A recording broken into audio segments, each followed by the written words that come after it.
Le lamellé-collé permet de préparer des structures en bois de très longue portée, jusqu'à 127 mètres. Levez la tête, vous verrez ces charpentes exceptionnelles soutenir les toits des piscines, des salles de concert et même la charpente de consolidation de Notre-Dame de Paris.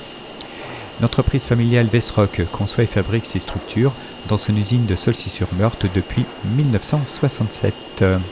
Achetée par un groupe allemand, elle est devenue Vosges-Lame. Mais la société vosgienne a retrouvé récemment son nom d'origine, un véritable label, suite à son acquisition par le groupe Cunin. Ce groupe vosgien va investir pour augmenter la capacité de production du site. Il va également s'engager dans la formation et l'embauche de 40 collaborateurs.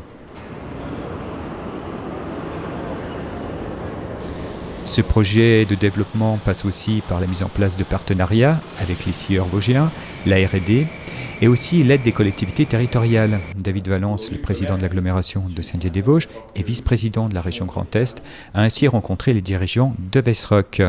Laurent Morlot, directeur général associé du groupe Cunin et président du groupe Vesroc, lui a présenté son projet industriel, redonner un second souffle à cette entreprise, leader dans son domaine. Alors les projets de développement, donc d'abord c'est les hommes. Aujourd'hui le but c'est de recruter et de reformer effectivement les compagnons pour mener à bien nos ouvrages, que ce soit sur la partie atelier et aussi chantier, mais aussi les produits d'investissement. Donc c'est un agrandissement de l'usine, donc en finition 2, ce qu'on appelle.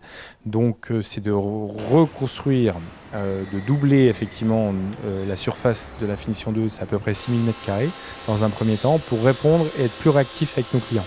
Aujourd'hui, on est capable de fournir une poutre sous 8 à 10 jours. On doit être demain capable de fournir une poutre en 3 à 5 jours. On sert surtout des gens qui ont envie de travailler. Donc on cherche des compagnons, effectivement, des affûteurs, des gens à former.